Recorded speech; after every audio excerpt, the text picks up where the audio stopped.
a minor cold. On Friday, he said he had been tested 4 times with 2 positive and 2 negative results. Mr. Marks appeared to play down concerns about the pandemic when it first hit him. COVID-19 has now infected nearly 10.9 million people in the U.S. alone. And that's it for the news at 2. My name is Elton Bobby. Nortey is up next with Ultimate Health. Elton, feels great, right? Number 1? Yes. All those awards yeah. Still climbing. Yes, we're climbing from the GJ Awards and now CIMG, and Kwete also won the Cocoa Award as the best investigative. Right. We also had Beryl and Jojo Kobna for the Wameka. Yeah, they came up, but unfortunately didn't pick. But the Manasseh finalists walked home with the overall West African Journalist of the Year. Great year, but it's still a difficult year. Of course. And you ended with Elon Musk and the COVID-19. 4 tests, 2 negative, 2 positive. I was hoping you'd hit on what is happening in Ghana. In Ghana, we are now almost in 1,600 second now. wave? We are picking up, and it's looking quite serious from what the experts say. Exactly. Last time I was telling somebody that 3 weeks ago we were at 284. Okay. Now we are 1,000, almost 1,600. But we're still walking around comfortably. Exactly. No sign of people taking it serious.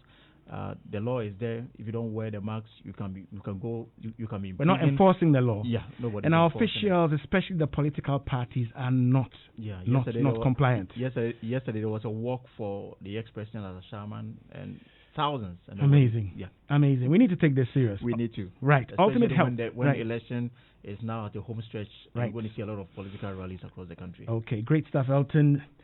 Extending that brand, that pedigree we call Joy 99.7 FM Multimedia Ghana. This is Ultimate Health on Joy 99.7 FM with me, Nortey by nature.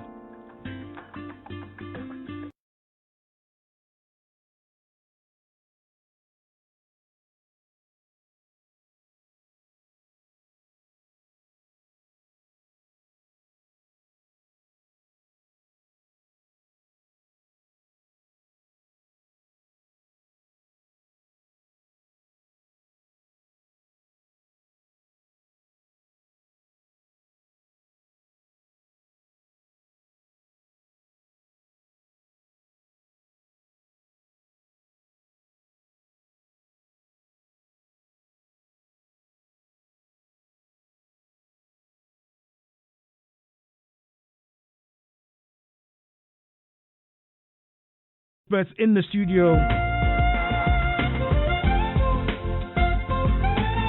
Dr. Josephine Akpalu is the head of the Department of Medicine and Therapeutics.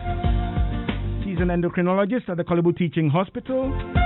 Next to her, I have Dr. Yakoba Tiase, also an endocrinologist. Same department. She also heads our National Diabetes Management and Research Center, I believe.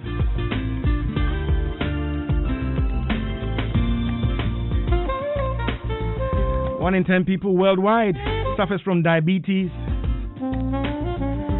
A huge chunk of those are undiagnosed. Take and stay. We'll take a little worship from Joe Metal and come back to demystify diabetes.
right. He grants us everything.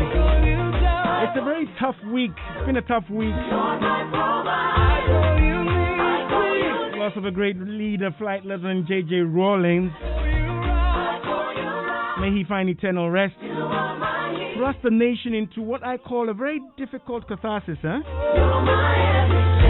But we still have to deal with life as we know it. We're talking about World Diabetes Day, and I have the doctors in the studio, Dr. Josephine Nakpalu and Dr. Yakoba Atiasi with the Department of Medicine in Korle Bu. Ladies, you're welcome. Thank you. Right, and it's good to have you. And I guess the blue is diabetes, isn't it? Oh? Yes. You're wearing blue to signify diabetes. And many people know the pink for breast cancer. They're a bit lost on the blue. What's the significance of the blue? Is it just to symbolize, or does it refer to anything in particular? I think the blue was chosen because reflect the color of the sky. And I think diabetes is everywhere. Diabetes goes everywhere. Yes. 463 million people across the world. 1 in 10 people across the world. And then I hear a huge chunk of those, I think 19 million in Africa. Right? What is the tail of the tape when it comes to Ghana? I've read stuff which suggests 6 to sometimes even 11% prevalence. But what's the tail of the tape when it comes to diabetes? Okay, so for Ghana, we don't have a national. We haven't done a national study. There's one that was done, but most of the people, it was self-reported. Right. Diabetes. So that was probably around 4%. But self-reported, as you are aware, not everybody who has diabetes knows. Is aware. Yes. So for every one person who has diabetes, there are 2 more people in the community who do not have. Okay. So if it's about 4%, then that means 2 more adding to that probably will be going towards 8 or probably 12%. 8% of 30 million people. Yes. Right. So it's possible that it could be that high. Right. Yes. So we could have close to 2 million people living with diabetes in Ghana? In Ghana, it's possible. It's possible. All right. Possible. Okay. And again, for a lot of people, there's a lot of confusion, right? I want us to break it down today because we want people on board. We want people to understand. And I also understand this year we're focusing on the role of the nurse in diabetes care. Yes. Right. Why that? Well, nurses play a very important role when it comes to diabetes, whether it's the prevention of diabetes, educating the population about prevention, and for those who are already diagnosed, educating them on how to manage their diabetes. And they assist a lot in the various aspects of the management of diabetes. So they are very relevant. And if you compare the numbers of nurses to doctors, then you have a lot more nurses in the management, than the doctors. Right. So they play a very significant role. So it's time to focus our attention on them and see the role that they play. Okay, right. Yakoba, you wanted to add something? No, I just said it's a good time to acknowledge that nurses play a very important role, and not just the doctors or the other healthcare workers. So right. That's important. Okay, right. So we know, I mean, we've done this year in, year out, and I want us to give a basic, easy to digest explanation of diabetes, right, for the lay person, right? And many people know that when we eat, the body breaks down what we eat to a fuel, right, that the body can use, known as glucose, and then diabetes is related to this process as to whether it's going well or not. Can we start, Yakoba, with the normal process when we eat, and then come to when it becomes a problem or becomes diabetes? All right, thank you, Nortey. So anytime you eat the food, especially if it's a carbohydrate-rich food, it's converted to glucose. This glucose remains in your blood. In a normal person, your body has a hormone or a chemical known as insulin. Right. And this insulin is the one that transports the glucose from your blood into tissues. Okay. So insulin will carry glucose from your blood and give it to your muscle, give it to your intestine, give it to the rest of the body to actually function as its fuel. When you have a problem with insulin, either you have no insulin at all, or you have very little amount of insulin, or in some instances you have insulin but it's poor quality insulin which is unable to do this work effectively, then we say that you have diabetes. Okay.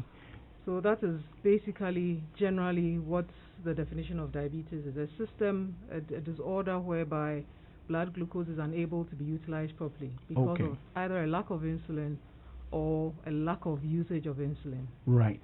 Okay. So that already gives us possibly two main types of diabetes. Yes, indeed. Right. Yes. Okay. If you can break it down again. So either the insulin is not working properly, yes, or you're not producing enough insulin. So it's either the factory in your body where insulin is produced is destroyed, and in that instance you will have no insulin at all. Okay. Those people with no insulin at all are called the type 1 diabetics. They have type 1 diabetes. Okay. For type 2, which is the other major one, you may have some insulin, but the insulin may not be enough. So you have a problem with insulin secretion, but you have a little bit of it. Okay. Or you have quite a number of insulin or amount of insulin, but the body is unable to use it effectively, and we call that insulin resistance. So you have it, but your body resists the ability of the insulin to work effectively. Those are the ones we call type 2 diabetics. Okay. Right, if you just joined us, it's 16 minutes past the hour of 2 on Joy 99.7 FM. We're talking about diabetes on the heels of yesterday, World Diabetes Day. I have two endocrinologists in the studio. You may want to know what that is, right? But we're dealing with diabetes, a very, very serious problem, and very, very, very common and prevalent. I'm wondering if there's any family in Ghana that hasn't been touched by diabetes, and why you and I should be concerned whether we are known to have diabetes or not. If you have any questions, concerns, WhatsApp is 055 11 11 997, 055 11 11 997, and shortly we will activate the phone lines, and you can send us your WhatsApp questions as well with regard to risk factors, with regard to the understanding and maybe family history, and of course management and possible complications of diabetes. That's why they are here this Sunday afternoon on Ultimate Health Joy 99.7 FM. So let me come back to those distinctions. We have two types, right? And when it comes to prevalence, my understanding is that type 1 is less prevalent and type 2 is more prevalent. Am I right, Dr. Akpalu? Yes, you're right. So we have a lot more people with type 2 diabetes than type 1. And as Dr. Atiasi said earlier, the type 1 usually occurs in people who don't have the insulin, and that's more common in younger individuals. Right. While the type 2, you have the insulin but you are resistant to it, occurs in older people. So in our population or the whole world, a lot more people, more than 90% to 95% of people would have, if you have diabetes, 95% of them would have type 2. Okay. And about 5% will be type 1. Okay. Let me shoot one of my golden bullets and ask, so what would cause my body to behave in this way such that insulin is not working properly, or I'm not breaking down glucose and utilizing it efficiently and safely for the body to benefit? Okay, so for the type 2, we said is insulin resistant. Okay. And it's been shown that if you have a lot more body fat, okay, so this fat, not just fat under the skin, but fat inside your body cavity, so around your organs and all that. Right. A lot more of that. Those who have a lot more of that tend to be resistant to insulin because the fat produces certain chemicals that do not allow the body tissues to respond appropriately to insulin. Okay. So being overweight or being obese is linked to having insulin resistance. Okay. So that's one major thing. And most of the time, once you are physically inactive or sedentary, the likelihood that you put on weight is also high. And so it becomes like a vicious cycle. Once you become insulin resistant, you become obese, then you are insulin resistant, you develop diabetes. Not only diabetes, there are other metabolic problems that you can develop as well associated with the overweight. Right. So would it be right to label these as risk factors? A lot of people understand them as causes. Are they risk factors? They don't automatically mean that if you're obese, you'll be diabetic, or? No, it doesn't. It's not automatic. So there's a strong relationship or association. There's a strong relationship, yes. And there are other mechanisms by which people who have diabetes develop the high blood glucose aside the insulin resistance. Right. And so for some people who develop diabetes, for instance, their kidneys are not able to excrete a lot of the extra glucose or sugar in the blood out in the urine. Okay. So that is also a problem that has been identified. Other problems also may be some hormones that are produced in the intestines, which help the body to produce insulin. There's also a problem with the production of these hormones. But those are things that have been recently discovered. Okay. But in the past, we're always dealing with amount of insulin being produced and then the response of the body to insulin. Okay. But these new mechanisms have also been identified as ways in which people develop diabetes. And based on that, newer drugs have been produced to counteract these effects. Okay. Let me ask this one, because type 1 typically should occur in childhood or younger persons, right? Is it that the person is born with a deficiency or a problem producing the insulin? Predominantly, the type 1 diabetes is caused by what we would call in medicine an autoimmune process. Okay. When we say an autoimmune process, it means that your body produces antibodies against itself.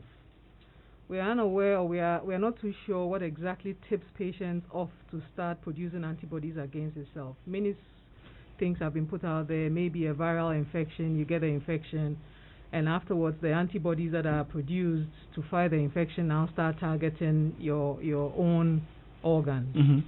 But yes, it's actually not that there's a deficiency, but these autoantibodies, which we really don't know how they come about, start attacking these systems, and it may lead to type 1 diabetes. There are other types of diabetes we have, but they are in the minority, and so usually we would say there are two major types. Sometimes we say three, especially when we add gestational diabetes to pregnancy related. But there are many different types of diabetes, but I think that is purely academic for now. Most people will fall within these three: type 1, type 2, and gestational diabetes. Right. Okay. If you just joined us, 22 minutes past the hour 2 on Joy 99.7 FM. We're talking about diabetes, and if you have any questions, concerns, WhatsApp is 055 1111 997. And shortly we'll activate the phone line so that you can talk to the specialists in the studio. Yesterday was World Diabetes Day. We want to raise awareness, particularly and specifically towards or with regards to the role of nurses in diabetes care and management. And there are a few other things that will be highlighted. We'll share them as we move along. Right. Let me ask this question as well. Sometimes I ask this before I ask about symptoms, but diagnosis is important. Right. So how do we conclusively diagnose that the body is responding efficiently or dysfunctionally when it comes to insulin and glucose management? Okay, so for diagnosis, usually, as you rightly said, we usually will rely on symptoms, examination, and then we do some tests to confirm. Okay.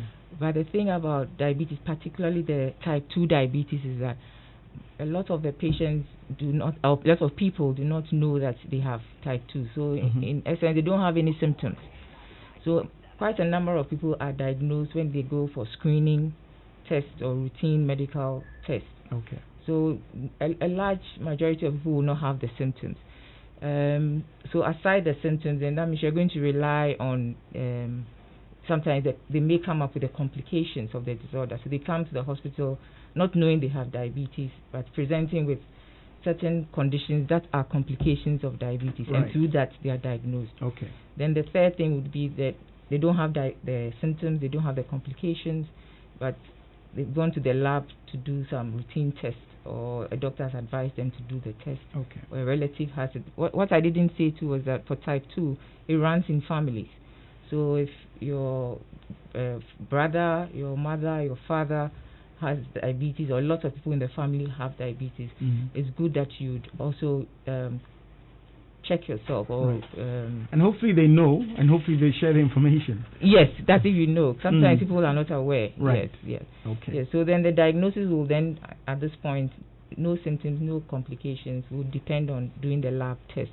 Okay. That's checking your blood to see how high the blood glucose levels are. Okay. A lot of people play around with some of these tests, right? I know we're doing general awareness and there is a theme as well. But can you just run us through, because some people just walk into a lab and ask for certain tests to be run. Everybody wants to do random blood sugar or full blood count or full blood sugar or fasting blood sugar, and the names and terms are, flying around. What specifically would indicate or be helpful in diagnosing conclusively that a person is diabetic? All right. So there are three ways in which, or three different tests that can be done to diagnose diabetes. So the first, or the one that commonly people do, we call it the fasting plasma glucose, or what people refer to as fasting blood sugar. Okay, so that's the first one. The second one... Can you just explain, when you say fasting, what do we mean? Fasting means that the person going to do the test should have fasted overnight. So an overnight fast, you wake up in the morning, you don't eat anything. You go into the lab and then you get the blood sample taken. So usually a duration of 8 hours to about 12 hours fast. Then you go into the lab, the blood is taken, they test for the level of blood, the glucose in it. Then the other test that we also can do is the random sugar. So then that one you haven't fasted. You just walk into the lab or you go into a hospital, you're unwell, and they check your blood sugar. There are various cutoffs depending on which one you do. Then there's the one that is called the glycated hemoglobin. So that looks at the average sugar or blood glucose over a period of 2 to 3 months. So when you do the test, it gives you an idea of your average, the level of glucose in your blood over the past 2 to 3 months. And then the last one, which we sometimes refer to as the gold standard, is what we call the oral glucose tolerance test. So you go into the lab, fasted, like going to do the fasting. They take your fasting sample, they give you a sugary drink to take, and then an hour after taking the drink, they check your blood sugar. Then 2 hours, they check your blood sugar. And we have cutoffs for all of these to determine whether you are normal, whether you have diabetes. And then there's a gray area in between that we call pre-diabetes. Dr. Atias, let me ask you this one, because many people want to be able to do this themselves. Does this need to be requested by a physician and properly interpreted? Because somebody will go to a lab, get a test score, and then be walking around saying, I'm A, B, or C. What is the proper way, the appropriate way to make sure that we are not missing people and then we're not misinforming people as well? Well, we do know that it's always advisable for you to get someone, a healthcare worker, to actually request a lab for you so that they can interpret it within the context of, yourself. Because as Dr. Akpalu said, usually these diagnoses or this diagnosis is made with your clinical symptoms, then maybe examination, then we do the labs. So it's important, if you can, to have somebody interpret the results for you. I remember years ago, somebody thought, they had an illness, so they went to screen on their own. Or we actually asked them to screen. They didn't come back for a long time because they had interpreted the results, and they were going ahead with their own stuff. And he had lived in turmoil because he had diagnosed himself as being positive for that illness. After about a month, he came in, he now was very ill, and it turned out he wasn't positive. So it's important that when you have made the diagnosis, get someone to see, so that they can interpret it for you. 28 minutes past the hour of 2. Let me just read a couple of WhatsApp messages. Good afternoon, Nortey. Please, I am both diabetic and hypertensive. Please, is there a correlation between the two? I am type 2. This is from Yao. Right? We'll hang on to that. Let me just try and read a few more. Good afternoon, Nortey. Please ask, does constipation and indigestion also cause diabetes? Ajiman Joseph in Tema. Constipation and indigestion. Hey, Ajiman Joseph. All right. And then I've got this one which says, I was diagnosed with gestational diabetes. I've tried to conceive ever since. Could it be the problem? Please educate me, doc. Right, can we take this one and then get back on track? We'll come back to look at symptoms again. So this gestational diabetes and then problems with conception subsequently. So gestational diabetes really means you had diabetes after, say, 24 to 28 weeks of being pregnant. What happens is that the hormones of pregnancy, the placental hormones, are, as we would say, diabetogenic. They predispose everyone to getting diabetes. So if you are high risk, you have a family history, you are obese, and you have other risk factors, then the placental hormones can make you put you at risk of getting type 2 diabetes later on. We do know that type 2 diabetes may be associated with something else we call the polycystic ovarian syndrome, which can be a cause of infertility or subfertility. Infertility means that you are unable to conceive, or subfertility is that your risk or your chances of conceiving or conception is a little low. So it may be related somewhat. So you have to have a gynecologist or an endocrinologist assess you properly, or most physicians, most doctors should be able to assess and see whether you are now really diabetic, or you are pre-diabetic, or you have polycystic ovarian syndrome, and which could lead to your subfertility or infertility. Right. Somebody asked about that curious relationship between diabetes and hypertension. Yes. So there's a link between diabetes and hypertension, and this is also through the insulin resistance we mentioned earlier.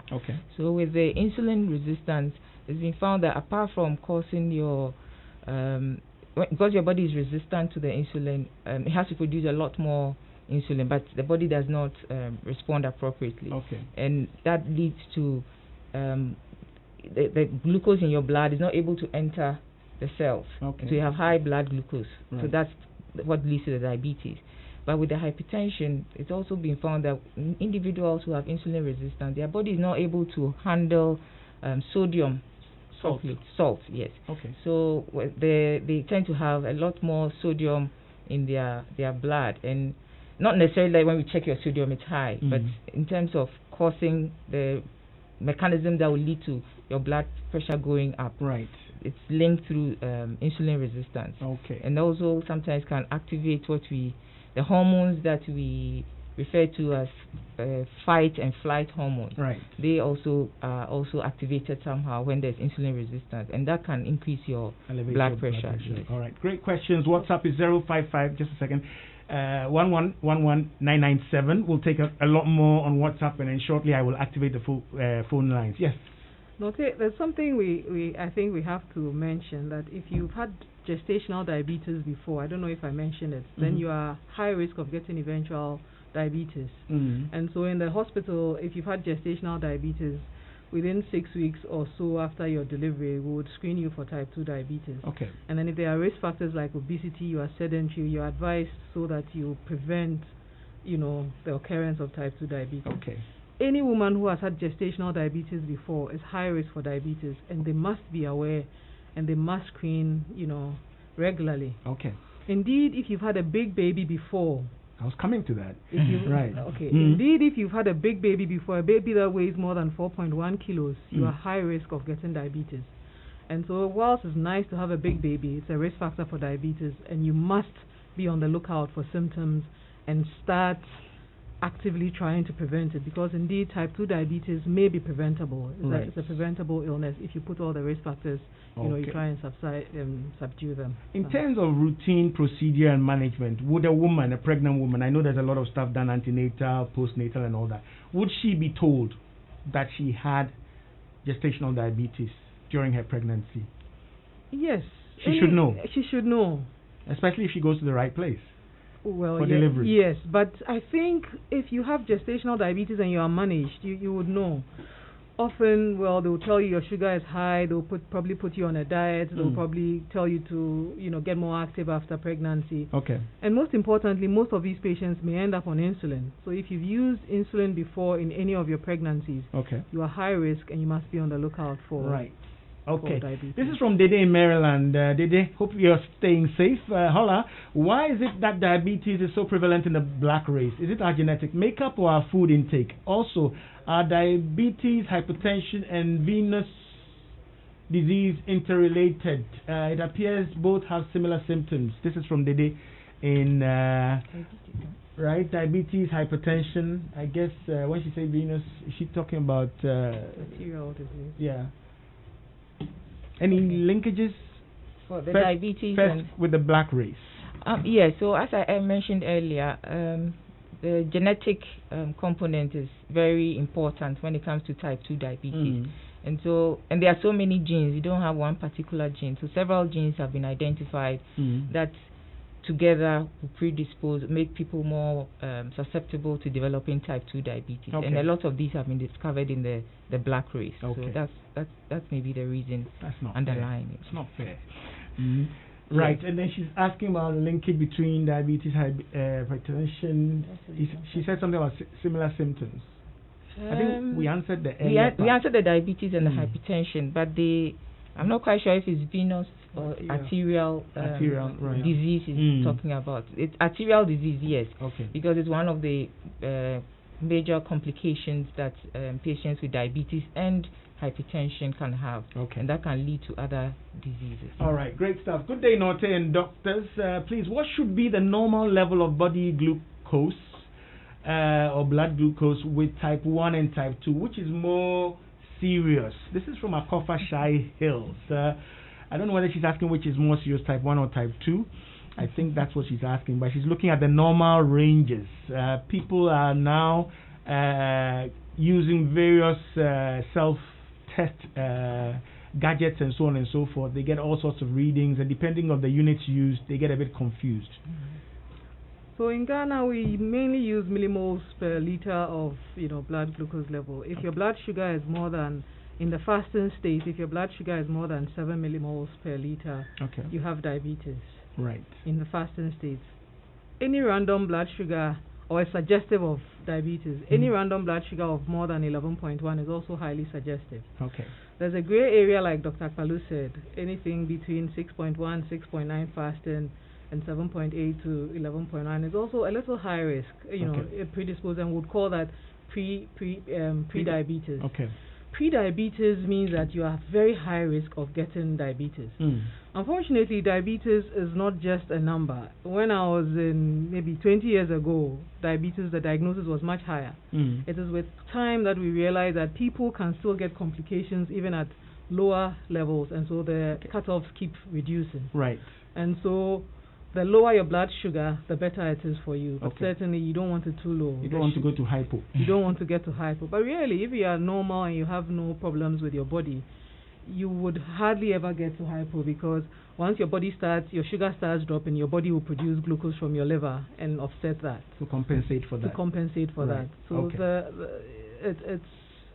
so that's about. Right. So these cutoffs refer specifically to whether you are doing a fasting or a random, and therefore they must be interpreted properly. Okay. And of course, depending on your unique individual profile, things may change as well, but these are the guides that are used for most people. Okay.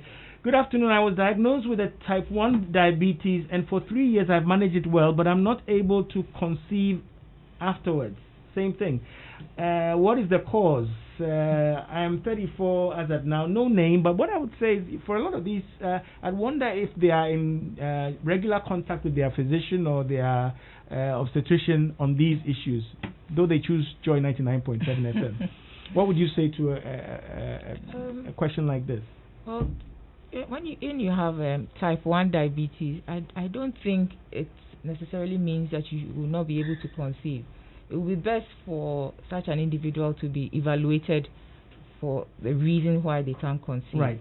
But just that one thing that comes to mind is, because, as you said earlier, type 1 is an autoimmune disorder. Okay. It means that such individuals are also predisposed to other autoimmune disorders, which can affect their ovaries.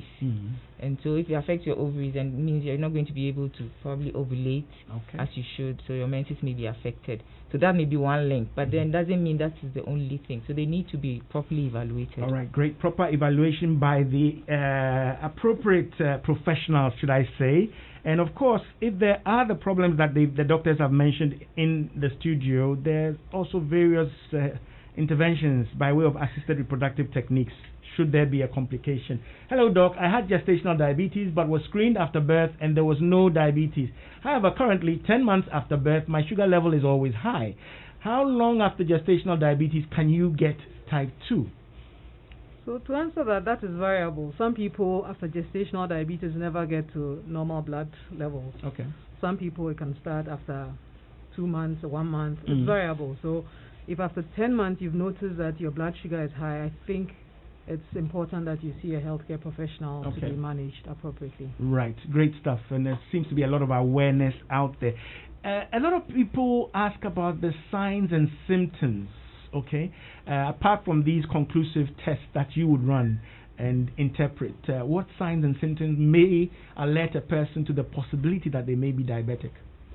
So once your blood glucose levels start to rise and they get beyond a certain level, people will notice that they are urinating a lot more in terms of the volume. Frequent urination. Well, it's frequent, but the volume also. So it's not just going often, but then each time you go, the volume is much more than usual. Right.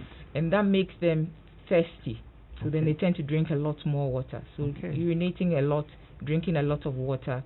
Some of them may lose weight. You see that they are losing weight, particularly for those who don't have enough insulin. They may lose weight. Some may also notice that they are developing lots of boils on their skin. They may notice their vision may become blurred, may have numbness, or what we call anansi, as one of the symptoms.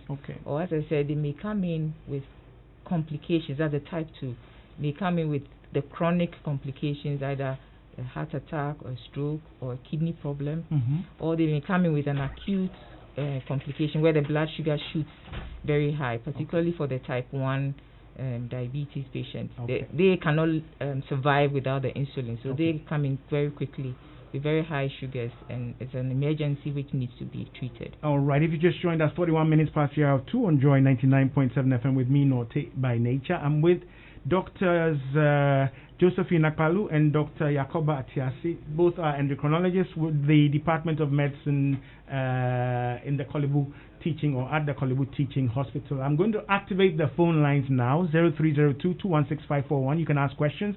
Notice we haven't talked about treatment and management yet. We're trying to stage and step this properly so that we all understand, right? But we will be dealing with some of those, and hopefully we'll get another team from their association. I haven't mentioned the association yet, DEMSOL, right? So that we get to talk about the association and what they do, and maybe care and support groups as well. So 0302-216-541, and my WhatsApp is 055-1111-997. This is Joy 99.7. The program is Ultimate Health. So let's come back to some of these things. So what happens after a person has been identified and conclusively diagnosed as diabetic? What is supposed to happen? Well, when the patient has been diagnosed with diabetes, the doctor will have to make up his mind, sometimes with labs, but often clinically, whether this patient has type 1, type 2, gestational, or any other type of diabetes.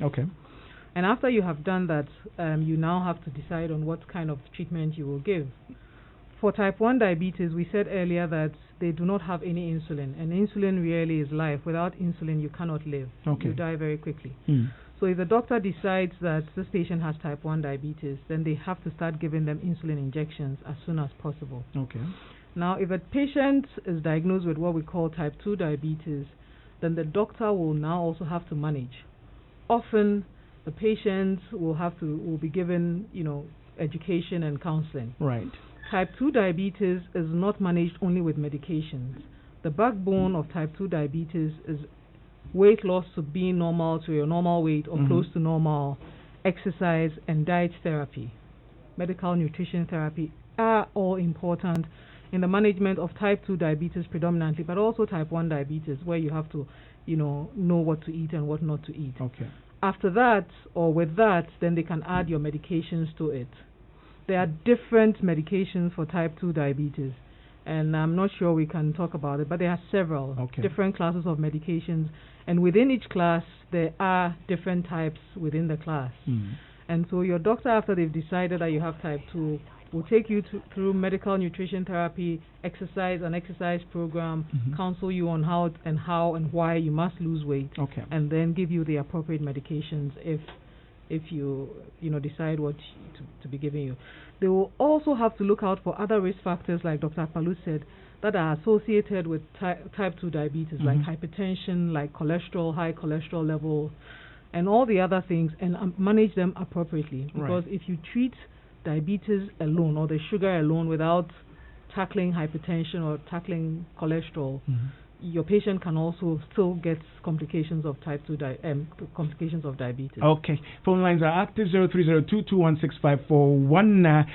All this talk reminds me of the late Dr. Was it Kwame Beecham?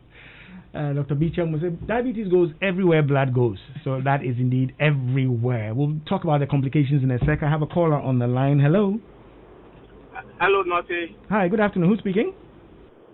Michael. Michael, where are you calling from? Dansuma. Okay, share with us quickly.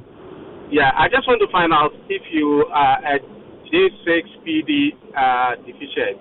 Are you at high risk of getting diabetes? Okay, right. G6PD and diabetes. Are you at a higher risk?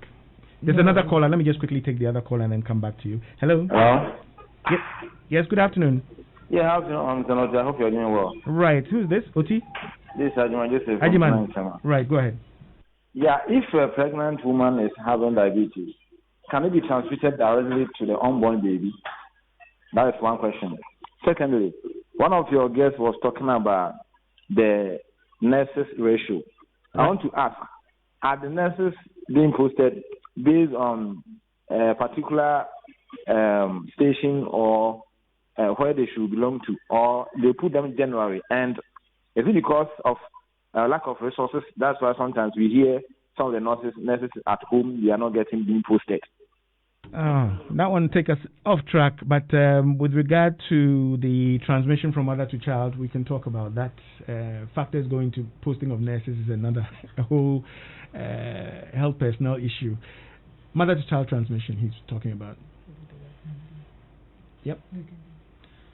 Well, for for diabetes, you will not transmit it directly to your baby. However, remember we said that diabetes can run in families. Okay. And so if your mother has diabetes, eventually you are high risk for getting diabetes in future. In patients who had gestational diabetes, that index pregnancy where the mother was pregnant with that baby, those babies eventually are also high risk for diabetes. Okay. Maybe a little bit more so than maybe patients whose mothers did not have diabetes when they were, even though there's a family history. Okay. So yes, your baby will not be born with diabetes, but there's a high risk. There's a higher risk. If it is type 1 diabetes and there's also a familial, tendency, then yes, the baby, just like many illnesses, will be at risk eventually. But it doesn't mean that your baby will be born with diabetes. Okay. Right. Brings to mind diabetes clinic or specialist or specialized clinics and the kind of records that we keep on these people. I'll come to that in a second. Good afternoon, please. I've been declared as a type 2 diabetes patient. Anytime I take my drug, I go into hypo. So what should I do now? I also take alcohol and I do less exercise. What should I do? I also take lots of water at night and urinate a lot. What do I do? I am Robert. And he puts his, it looks like a landline number, right? Robert is using alcohol. He goes into hypo. And he says he doesn't exercise either. Okay, right. So he says he has type 2 diabetes. Yes. So for type 2 diabetes, depending on some of the drugs that are given, depending on what you are given, some can predispose patients to low levels of blood glucose, that we refer to as hypo or hypoglycemia. And so we need to know what medications he's taking. Okay. The other thing that can predispose to low blood glucose is also if he has any organ damage. He says he's taking alcohol. If you take a lot of alcohol, that can damage your liver. Okay. The liver is where the excess glucose is stored. And so if it's damaged, that means you don't have any or much glucose stored in your liver. Right. So that when your blood glucose level is going down, the usual thing the body will release that to compensate. So if it's damaged, then it's easy for you to go into hypoglycemia. Or the kidney, he has a kidney problem too as well. That can also predispose right. to.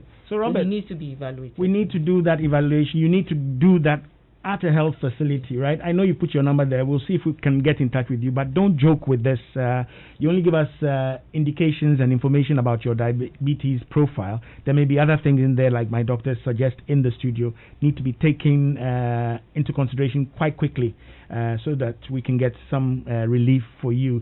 0302216541. Ultimate Health on Joy 99.7 FM. We're talking about diabetes. We've never in this discussion mentioned the word cure, right? Many people want to know, and I'll also ask about prevention, but cure, is it applicable when we're talking about diabetes? Once diagnosed, can you be cured of diabetes? Africans love the word cure. So generally, we would say that diabetes is not curable. If you definitely have type 1, it is not curable. In some forms or some types of type 2 diabetes, you may have reversal if the right measures are put in place. Okay. And that often includes, a significant amount of weight loss, exercise, because those are the risk factors. So lifestyle modification. Lifestyle modification may potentially reverse it in some people. But I must say that even in the few who get reversal, they still remain high risk for future diabetes because they've had that exposure before. Okay. But generally, most people will not be able to cure or reverse it. Cure, probably not. I'll say no, there's no cure for diabetes, but some patients, a small minority, may be able to reverse it. Right. So management is a better term. So we do manage patients with diabetes. Management of diabetes. And our target is to make sure that you do not come with complications. All right. You can live with diabetes and be as normal as possible without any complications and live up to 90, up to your normal age, and die of natural causes, as we like to say here. Okay. But you must take care of yourself and do the right things. Okay. Hi, Nortey. How and where and what tests can one run to check on one's diabetes level? We've gorgeous from Teshi. I love that. We've talked about that. They mentioned fasting blood sugar, random blood sugar, and a few more advanced tests. But they do need to be properly requested and interpreted, right? You don't do the test and diagnose or categorize yourself. That's what my doctor said in the studio. Can we talk about prevention? Yeah. So with diabetes, from what you've been saying, that it means that there are certain things that will predispose you to diabetes. There are some that we can do something about. There are others we cannot do anything about. So if it runs in your family, you can't do much about that. Okay. As we grow older, the risk of getting diabetes also increases. So we can't do much about growing older. But what we can do something about is things that have to do with lifestyle. So we said obesity, overweight will predispose you to diabetes, type 2 diabetes. Yeah. So then it means that in order to prevent diabetes, then you have to make sure you don't manage those ones. Yes, so you manage the weight. You don't put on the weight, or if you are already obese and you haven't developed diabetes, try and lose the weight. Okay. Through your diet, exercise. Eating healthy diet, through exercise, and making sure that you lose weight appropriately. Okay. Those are the two main things when it comes to prevention, mainly lifestyle changes. Okay, and it's probably a lot of them will also feature in management. Yes, it's also, if you have it, the same lifestyle changes you need to control. Yeah. Okay.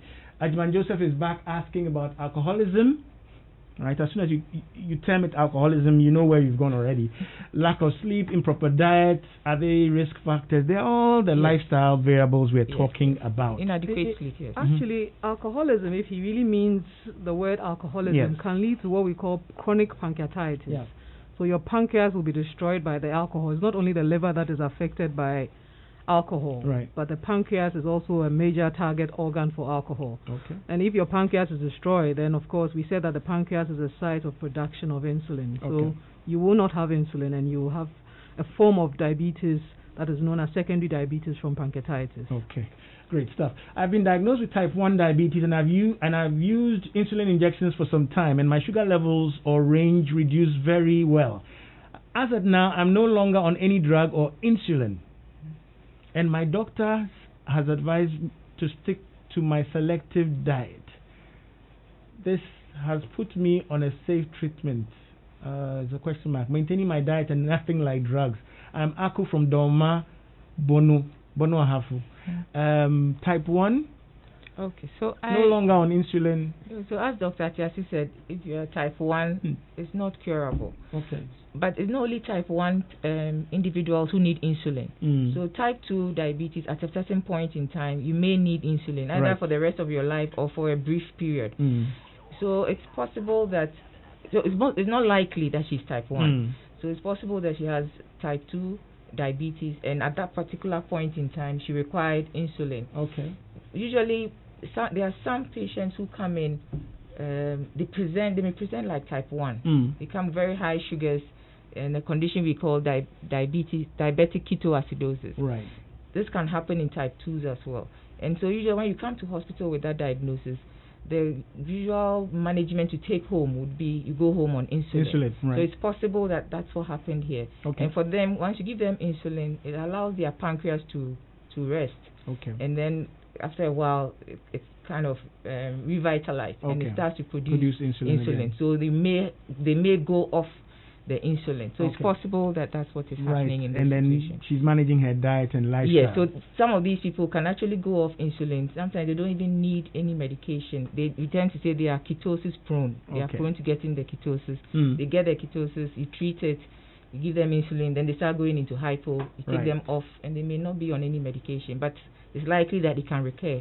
In the future, they may require medication for a prolonged period. Okay, right. We're almost out of time, but I want us to hit this before you leave us. And we have promised a second installment where we'll look at complications management in more detail and properly focus on the role of nurses as well.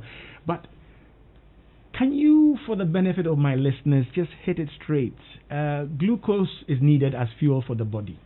If it is not processed and utilized properly, there's a problem. What is the issue with high glucose levels? What does it do to the body such that we should all be concerned about diabetes and these indicators and things we're talking about? So, if, like Nortey said, glucose is the body's fuel. For one, if you have a problem with utilization of insulin, utilization of glucose because there's lack of insulin, then your blood sugar will be high, but your body will be starving. And so in some instances, we have described diabetes as starvation in the midst of plenty. Okay. So there's a lot of glucose, there's a lot of fuel, but your body starves. And that's how come people with diabetes tend to lose weight, because they are starving really, in spite of their blood sugar. Okay. Starvation in the midst of plenty. Now, when you are in this position, then your body now has to look for alternate sources of fuel. Okay. And it will usually use fat. The byproduct of this fat utilization is an acid, and it's a very major complication of patients with type diabetes. Okay. They will come into the hospital and their blood is virtually acidic, and the mortality for that is quite high. And so you must be treated for glucose to be utilized. Okay. Also, when your blood sugar is high, it affects, like you said, diabetes goes everywhere blood goes. Right. So then the complications set in, from increasing your risk of blindness. Diabetes is the commonest cause of blindness in the world. Right. Diabetes is the commonest cause of kidney failure in the world. So it affects the eyes, the kidneys? The kidney, it affects the nerves. So you hear people say that, I can't feel, my hands are numb, I have pins and needles, I have coldness or burning sensation. Right. Diabetes affects it causes erectile dysfunction in men, because blood goes there, and so it's able to affect an important organ for our male patient. Male dumso. I said it. Okay. So diabetes can also increase your risk of heart attacks, strokes. It can also increase your risk of what we call peripheral artery disease. The arteries in your peripheries, in your limbs, may get affected, and that's how come people get wounds. And because blood is needed for healing of wounds, the wounds don't die, and they may end up with amputations. So these are some of the complications if your blood sugar remains high. They are not small complications. They are major, life-changing, life-threatening complications, yes. Right. Wow. I hope you've taken all this in and digested it well, right? I've been speaking with Dr. Josephine Akpalu, head of the Department of Medicine and Therapeutics at the Kolebu Teaching Hospital, or is it medical school? Medical. Right, but Department of Medicine at the Kolebu Teaching Hospital. And then Dr. Yakoba Atiase also in the same department, and she heads the National Diabetes Management and Research. Is it Center? Center, yes. Right. Okay. We thank you so much for sharing with us today, and we're hoping next week we can get another team from your association, right? That is the Diabetes and what? Endocrine and Metabolic Society of Ghana, DEMSOG. DEMSOG, right? We'll get another team to look at the complications and then the management of diabetes. I mean, we've said it point blank. There is no cure, okay? It has to be managed and managed properly. Otherwise, the consequences are dire, as the two doctors in the studio have shared. Many thanks once again for sharing your Sunday afternoon with us. Thank you. And many thanks to our discerning listeners. This is serious business, and you'll be amazed what it does to families. So when we get into it next week, part 2, we'll look at the complications, the management, and again, the critical role of nurses in the management of diabetes. And like Ajimando Joseph asked, do we have enough of them? In fact, when it comes to all the cadres of health personnel in the management of some of these chronic problems, do we have enough? Many thanks once again to Abe Kusan-Kofi, my producer. My name, as usual, as normal, is Nortey by nature.